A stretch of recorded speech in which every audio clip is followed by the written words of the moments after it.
스데바나, 브루나도 아가이고. 그러면서 스데바나는 고린도 교회의 첫 열매였다는 것을 말씀을 드리면서 그 유럽 쪽에 그 빌보 교회가 처음으로 세워지면서 첫 열매가 루디아가라는 말씀을 드렸습니다. 이 첫 열매, 참 감격스럽기도 하고 첫 열매는 또한 이 책임감도 있어요. 첫 열매가 어떻게 하느냐에 따라서 교회가 부흥하기도 하고 또 무너지기도 합니다. 첫 열매의 영향이라는 것은 그만큼 크다는 것을 보게 되는데 특별히 그 로마의 첫 열매는 누굴까?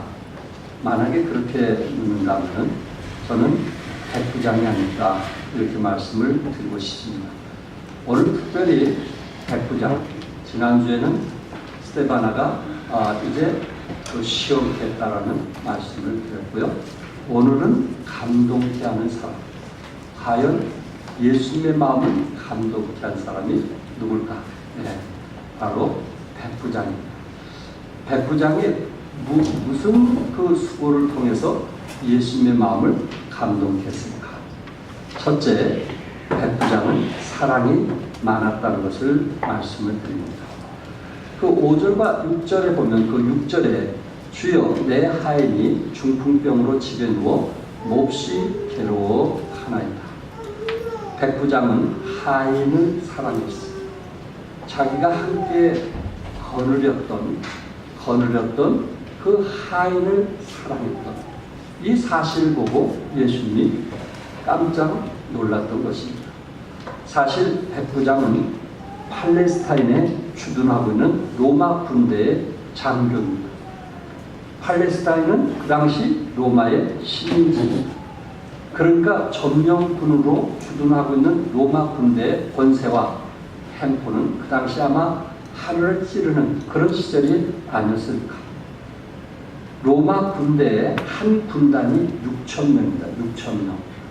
이것을 다시 60개의 소부대로 나눠서 100명이 소부대를 지휘하는 그러한 사람이 백부장인데 실제적으로 이 백부장이면서도 그 모든 지휘와 책임을 갖고 있는 무엇에 대해서 전투나 실제적인 작전에 대해서 책임을 가지고 있고 그리고 이 백부장이 오늘 보니까 갈릴리 가버나움 그러니까 갈릴리 시골 동네 가버나움에 백부장으로 있었으니 얼마나 위세가 대단한가 하는 것은 이해되시겠죠. 시골의 유지들은 참 그 시골의 모든 것을 책임질 만큼 영향을 미친 것처럼 예루살렘이 아닌 그 시골에 백부장이 있었다고 하는 것은 그분의 이 지도력이라는 것은 대단했다. 그분의 명령에 의해서 참 자지우지하는 또한 이 조직 속에 상관의 의도가 중요시되고 부하의 의견은 그 당시 주목받지 못한 그런 시대에 있었다는 것. 그리고 아랫사람에 대한 배려나 존중은 군대 조직의 문화가 아니라는 것. 그럼에도 불구하고 백부장은 자기 하인을 불쌍히 여겼다. 하인에 대한 뜨거운 사랑이 있었다는 말입니다. 백부장은 예수님에게 찾아와서 뭐라고 했어요? 중풍병으로 집에 누워 몹시 괴로워하나이다. 그러니까 백부장은 자기가 데리고 있는 그 하인이 중풍병으로 몹시 괴로운 것까지 알았다는 것이죠.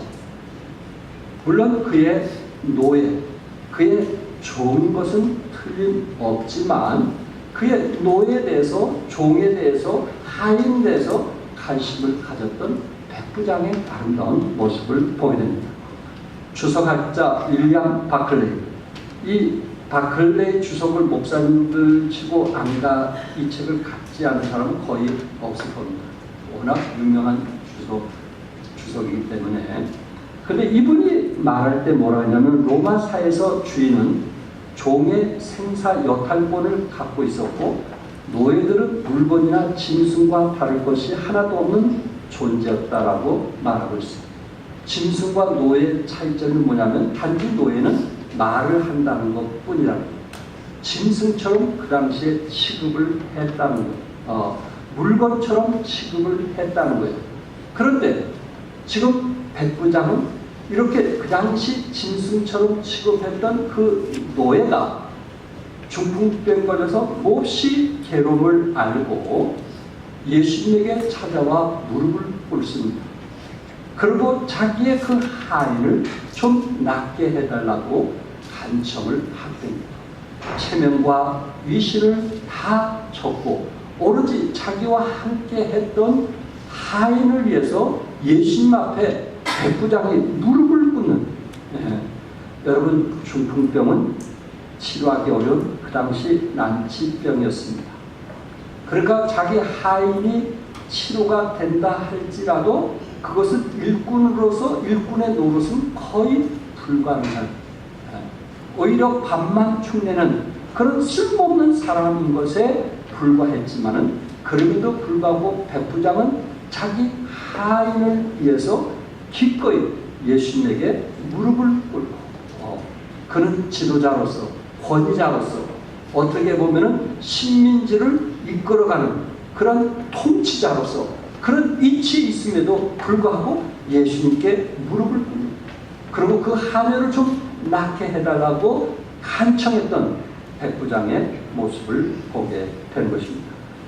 백부장, 그 당시에 유대인들보다 훨씬 생활 수준이 높은 그런 삶을 살면서 적어도 백부장은 자신의 유익만 위해서 사는 것이 아니고 다른 사람의 유익, 이웃의 유익을 위해서 살았던 백부장의 아름다운 모습, 진정한 행복한 사람이 누군가, 자신을 위해서 살기보다 이웃의 손길을 펼 수 있는 사람, 그런 사람들이 진정한 행복한 사람이 아닌가 하는 것을 우리에게 보여주고 있습니다. 사람들은 행복을 찾기 위해서 돈을 버는 방법을 찾아내고, 행복을 얻기 위해 얼굴을 고치고, 행복을 오래 누리기 위해 몸에 좋은 음식을 찾아다니기도 합니다. 때로는 자신의 행복을 지키기 위해서 남의 행복을 짓밟기도 합니다.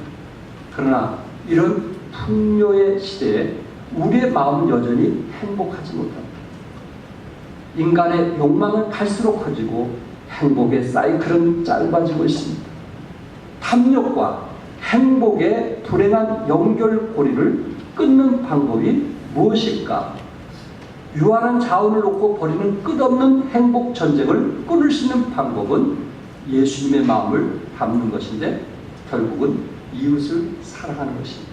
이웃, 그것이 그 안에서 진정한 행복을 느낄 수가 있는 것입니다. 바로 백부장은 누구를 사랑했어요? 하인을 사랑을 했던 것입니다. 또한 백부장은 유대인들을 사랑했어요. 백부장, 지배해야 될 유대인들을 사랑했다고 성경은 말씀을 하고 있습니다.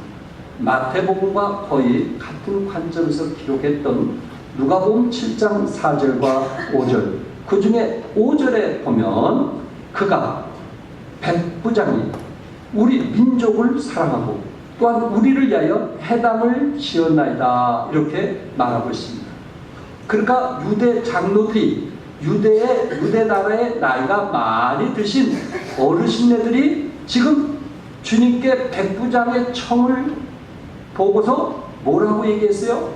이분이 우리 유대인들을 너무너무 사랑하는 사람입니다. 그리고 유대인들을 위해서 뭐를 지어줬어요? 회당을 지어줬습니다. 그러니 백부장의 청을 좀 들어주십시오 하고 오히려 유대 장로들이 요청을 했던 것입니다. 여러분, 유대 장로들이 주님께 이방 백부장을 위해서 청하는 것 자체가 쉽지 않습니다. 또한 로마의 백부장이 유대인을 위해서 회당을 지었다, 그 일도 결국 쉽지 않습니다.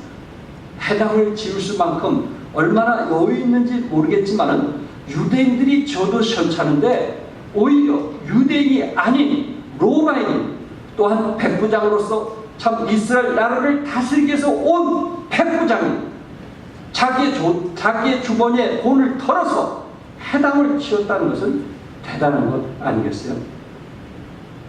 이미 유대의 나이 많은 장로들이 이 백부장에게 감동을 받았던 것입니다. 회당을 짓는다는 것은 뭐니 해도 뭐가 필요해요? 머니가 필요해요. 백부장으로 와서 그가 생활을 하는데 얼마나 부유했겠어요.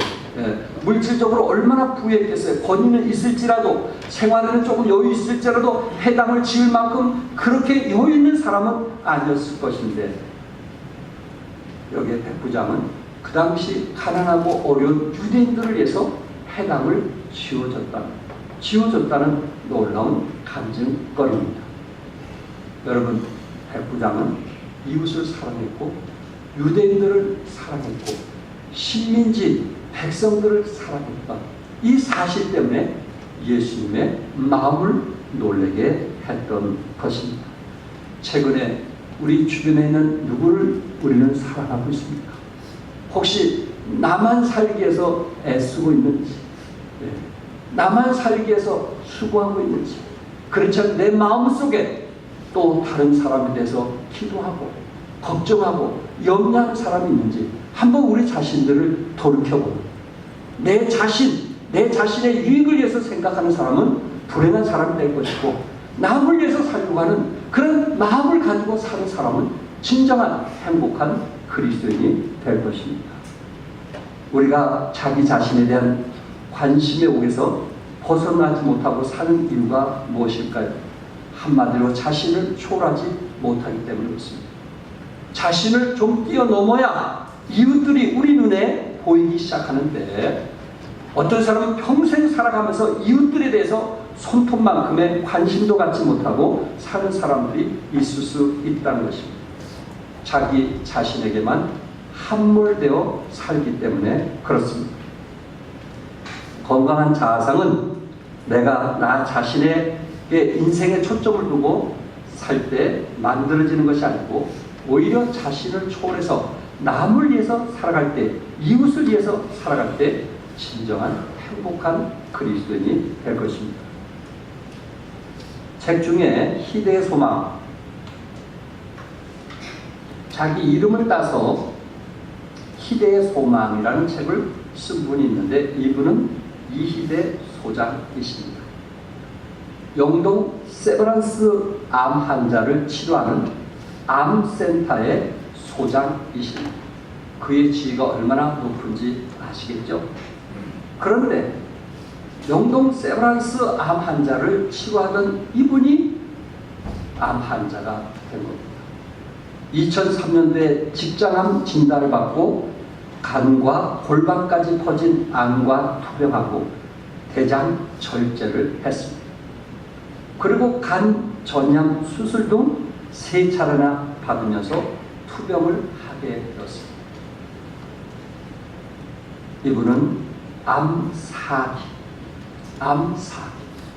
그럼에도 병원에 정상적으로 출근하면서 환자들을 돌보고 있는데 1년에 200회나 수술을 한다고 합니다. 200회. 자기 자신이 암 환자이면서 그 암 환자 센터의 소장의 일을 하면서 오히려 암 환자를 치료하는 그런 일을 하고 있더라 하는 것입니다. 이분은 신실한 그리스도인입니다. 자기가 남은 생애 동안 다른 사람을 위해서 최선을 다하겠다는 사람입니다. 이분은 이런 이야기를 했어요. 여러분이 암에 걸렸어도 그것을 이겨낼 수 있다는 믿음만 있으면 극복해낼 수 있습니다. 내 안에 마음의 병을 이겨낼 수 있는 긍정적인 믿음으로 바꿔낼 때 긍정적인 결과를 낼 수가 있다고 확신합니다. 어떻습니까? 이런 분들이 예수님의 마음을 감동하는 분이 아닐까요? 예수님의 마음을 감동시킬 수 있는 그런 분 아닐까요? 자기 자신도 암 환자이면서 오히려 다른 사람을 위해서 1년에 200여 사람을 암 환자를 치료하고 있다는 것은 대단한 거 아닐까요? 여러분 어떻습니까? 우리가 살아가면서 과연 백부장처럼 이웃에 대해서 손길을 피고 있나요? 이웃에 대해서 마음을 가지고 있나요? 그렇지 않은 내 자신만 살아가게 급급하고 있는가? 어떤 사람이 진정으로 행복할까요? 어떤 사람이 예수님의 마음을 감동시킬까요? 나 자신을 위해서 사는 사람? 그렇지 않은 이웃을 위해서 손을 펴는 사람일까요? 여러분과 나는 하나님이 주신 것, 이웃을 위해서 손을 펴시고 이웃을 위해서 중보기도 하시고 이웃을 위해서 살아가는 행복한 그리스도인들이 될 수 있기를 바랍니다. 그런 사람만 예수님을 감동할 수가 있습니다. 두 번째는 백부장은 겸손했어요. 7절부터 9절까지 말씀 중에 그 8절에 백부장이 대답하여 이르되 주여 내 집에 들어오심을 나는 감당하지 못하겠사오니 다만 말씀으로만 하옵소서. 그러면 내 하인이 낫겠사옵니다. 예수님께서 그 집에 같이 가서 내가 가서 고쳐주리라. 백부장의 그 아름다운 마음을 보고 하인까지 사랑하는 그 예쁜 마음을 보고 예수님의 마음이 감동이 돼서 그러면 내 집에 가자. 그리고 내가 그를 도와주겠다. 이렇게 얘기하니까 백부장이 내 집에 들어오심을 나는 감당치 못하겠사오니 다만 말씀으로만 하옵소서. 그러면 내 하인이 뭐 하겠나이다? 낫겠나이다. 야, 낫겠나이다. 내 집에 들어오심을 나는 감당하지 못하겠나이다. 감당하지 못하겠다고 표현을 한 거예요. 물론 집이 누추해서나 그런 것은 아니라고 생각을 합니다. 여러분이 한 것처럼 삭개오가 예수님을 만나게 됐을 때 첫 마디가 뭐였어요? 내 집에 거하시옵소서. 삭개오 집이 얼마나 부자였어요. 침대도 있을 수 있고 에어컨도 있을 수 있고 무풍 에어컨이 있을 수 있고 좀 자랑도 하고 싶고 탁자도 좀 자랑도 하고 싶고 식탁도 좀 자랑도 하고 싶어서 예수님을 자기 집에 모시는 그런 삭개오도 있건만 백부장은 그 당시에 생활 수준이 결코 낮은 사람이 아니었어요. 여유 있는 사람이었어요. 부유로운 사람이었어요. 그럼에도 불구하고 내 집에 들어오심을 나는 감당치 못하겠나이다 라고 표현을 했던 것입니다. 여러분, 내 집에 거하는 것을 감당치 못하겠나이다. 물론 여기에 놀라운 의미가 있죠. 그만큼 자기 집에 한 대통령을 모신다는 거, 이게 얼마나 부끄러운 일이에요. 이런 큰 사람을 어떻게 우리 집에 모실 수 있습니까? 그런 겸손에서 한 말씀이 아닐까요? 백부장은 그런 겸손이었어요.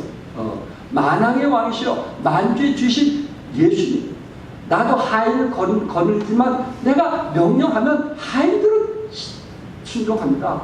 하물며 만왕의 왕이신 당신께서 어떻게 내 집까지 이 무도에 찾아올 수 있습니까? 말씀만 하옵시옵소서. 그럼 내 하인이 낫겠나이다. 이건 대단한 믿음 아니겠어요? 대단한 믿음 아니겠어요? 네. 우리 종합교회 오신 자매님들 요새 참 화장하는 것도 귀찮죠. 그이기 때문에 어쩔 수 없이 화장하고 오셨을 거예요. 예. 지금 무더워서 화장하는 것조차도 힘들어요. 그러니 집안 청소하는 것은 더군다나 얼마나 힘들겠어요. 참 남편들이 도와주지 않으면 우리 자매들 정말 힘들어요. 예. 그런데 자매님들은 어떻습니까? 대체적으로 누가 손님이 온다고 했을 때 남자들은 그런 것에 대해서 조금 부담이 덜한 것 같아요. 누가 아이고 자네 집에 좀 놀러 가면 어떻겠는가? 그래? 얼른 오게. 그런데 안에 딱 뭉치고는 아닌 거예요. 왜? 좀 뭔가 정리도 하고 좀 이렇게 좀 해놓고 모시면 좋은데 있는 그대로 모시는 것은 여성들은 좀 그것을 굉장히 부끄럽게 생각하는 것 같아요. 창피하게 생각하는 것 같아요. 좀 깨끗하게 준비하고 마음 준비해서 모시는 것을 원하는 것 같아요. 저도 그 부분에 자주 실수를 하는 분인데 근데 어떻습니까? 여러분은 어때요? 우리 자매들처럼 정말 그런 믿음을 가졌으면 좋겠어요. 항상 좀 깨끗하고 준비가 되어서 외부의 손님을 모시면 얼마나 좋을까요? 얼마나 좋을까요? 네. 그런데 여러분 안에 누구를 모셨어요? 우리 안에 누구를 모셨어요? 예수님을 모셨어요. 만왕의 왕이신 예수님이 내 안에 계심을 믿습니까? 성령님 내 안에 계신 거 믿어요? 나 같은 누추한 곳에 예수님이 내 안에 계신다는 그 사실을 감사하면서 살고 있느냐 말이에요. 그렇다면 우리 자매님들 한번 제가 물을게요. 항상 정리가 돼서 외부 손님들을 초대하는 것이 마음이 편하다면 항상 내 마음은 이런 만왕의 왕이신 예수님을 모시고 살면서 예수님이 나의 삶의 주인으로 살면서 나는 정말 거룩하고 깨끗하고 흠없이 그렇게 살려고 애쓰고 있느냐 말이에요. 영적으로 그렇게 흠없고 깨끗하게 살려고 애쓰고 있느냐 말이에요. 내 안에 만왕의 왕이신 예수님이 내 안에 계시는데 내가 적어도 그런 분을 모실 때는 좀 깨끗하게 청소해야 되지 않겠어요? 부끄럽지 않게 살아야 되지 않겠어요? 하나님 말씀에 순종하면서 살아야 되지 않겠어요? 하나님 은혜에 감사하면서 살아야 되지 않겠느냐는 거예요. 그런데 내 가정에는 그런 생각을 가지면서 내 마음에는 이런 만왕의 왕이신 예수님을 모시고 살면서 언제나 오늘나 변함이 없어요. 죄 짓는 데는 세상 살아가는 데는 언제나 오늘나 변함 없어요. 세상 친구들과 어울려서 한잔하는 데는 세상과 오늘 언제나 오늘나 변함이 없어요. 적어도 백부장은 자기 집에 모신 것을 부끄럽게 생각했단 말이에요. 어떻게 만왕의 왕을 내 집에 노출한 곳에 모실 수 있겠습니까? 다른 사람들보다 좀 잘 살고 좋은 것은 여건은 갖춰졌을지라도 어떻게 일하신 이런 큰 분을 내 집에 모실 수 있습니까? 말씀만 하옵소서. 그럼 내 하인이 낫겠나이다. 이렇게 말씀했단 말이에요. 우리 안에 만왕의 왕이 계시잖아요. 우리 안에 성령님이 우리 안에 내주하시잖아요. 믿으시면 아멘 하세요. 그런데 우리의 삶은 어떤가요? 어제보다 좀 다른가요? 한 달 전보다는 좀 다른가요? 세상 친구들과 어울리는 건 어떨까요? 1년 전과는 좀 다른가요? 똑같은가요?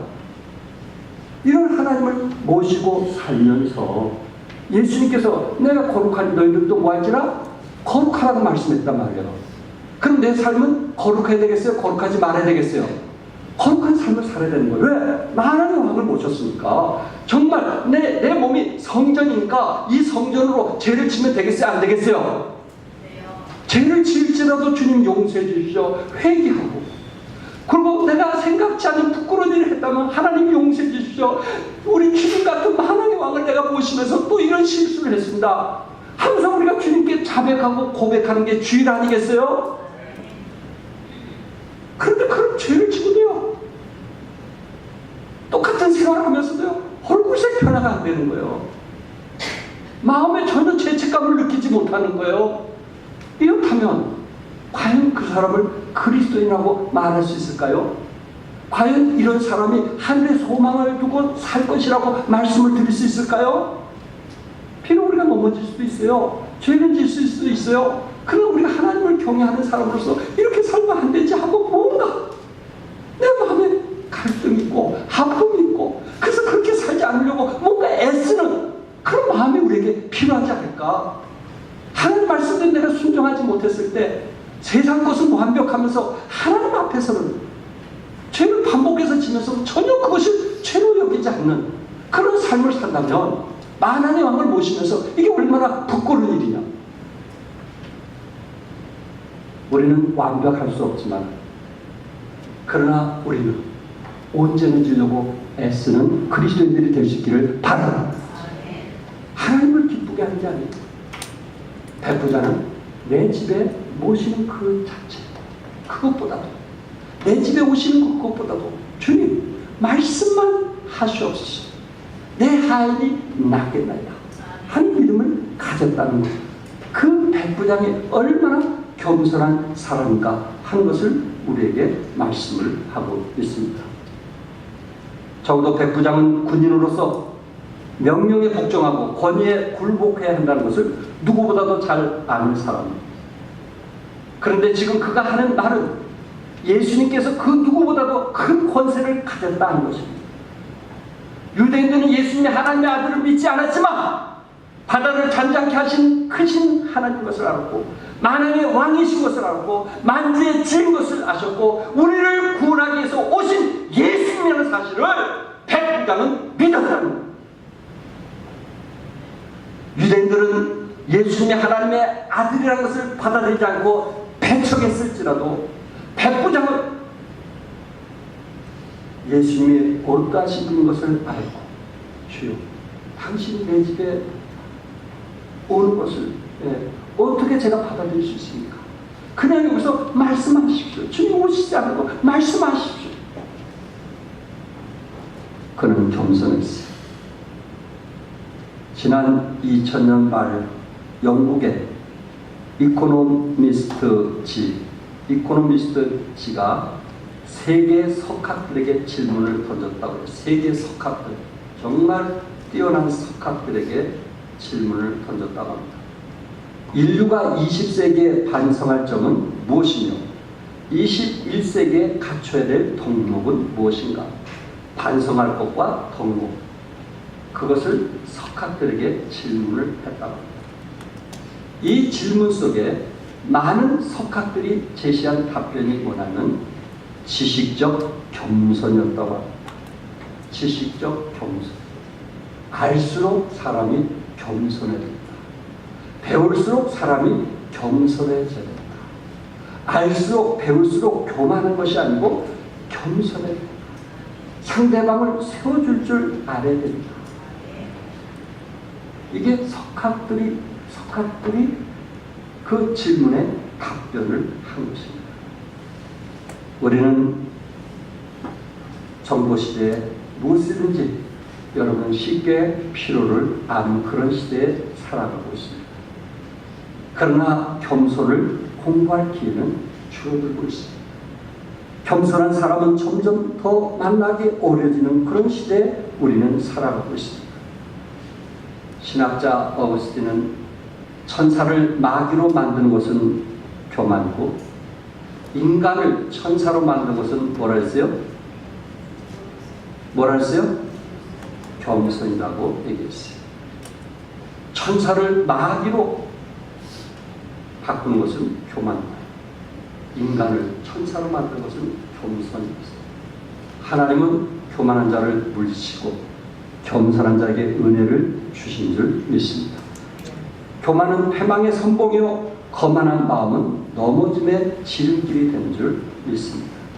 사랑하는 성도 여러분, 백부장은 뭐한 사람이었어요? 겸손했어요. 자기의 주의를 다 내놓고 하인을 위해서 예수님 앞에 무릎을 꿇을 수 있었다는 것은 결코 쉬운 일이 아닌 것입니다. 내 지위를 내려놓고 저분에게 오히려 지배할 사람에게, 지배할 나라의 대표자에게 무릎을 꿇는다는 것은 예수님이 어떠하신 분이라는 것을 너무나 잘 알았기 때문에 그분 앞에 존중히 무릎을 꿇고 자기 하인을 살려달라고 간청을 했던 것입니다. 세 번째는 백부장은 믿음이 좋았습니다. 우리 10절 다 같이 한번 읽겠어요. 다 같이 시작. 예수께서 부르시고 내가 진실로 너에게 이루노니 이스라엘 중 아무에게도 이만한 믿음을 보지 못하노라. 이만한 무엇을? 믿음을 보지 못했다. 예수님은 좀처럼 놀라시는 분이 아닙니다. 하나님의 아들이 뭐 웬만한 걸 봐야 놀라죠. 웬만한 걸 봐야 웬만해 놀라죠. 그런데 여러분, 예수님은 재산이 많은 거, 아마 세계 모든 것을 다 가지고 있다 할지라도 예수님 놀랄까요? 놀라지 않을까요? 예수님은 보물 때문에 놀라는 일이 없어요. 그 모든 것이 누구 건데? 하나님 건데. 가진 것 때문에 놀랄 사람이 아니에요. 지식 때문에 놀랄 사람이 아니에요. 모든 것이 다 하나님 것인데. 그런데 하나님은 우리들의 믿음을 보고 놀라시는 거예요. 다른 건 보고 놀라지 않은데 뭘 보고 놀라세요? 믿음을 보고 놀라는 거예요. 저 사람 믿음으로 살려는 거, 그걸 보고 우리 하나님은 놀라시는 거예요. 억만장자를 갖다 준다 할지라도 우리 하나님 놀라지 않는데, 사람들은 놀랄지라도 우리 예수님은 놀라지 않는데, 그가 그 어려움 속에서도 믿음으로 살려고 하는 그 믿음, 그거를 보면 예수님이 놀라시는 거예요. 오늘 본문에 예수께서 들으시고 어떻게 얘기했어요? 놀랍게 여겨 이만한 믿음을 보지 못했다 그랬어요. 놀랍게 여겼다고 말씀을 했어요. 개역 한글에서는 귀히 여겼다고 했어요. 귀히 여겼다. NIV 영어 성경에서는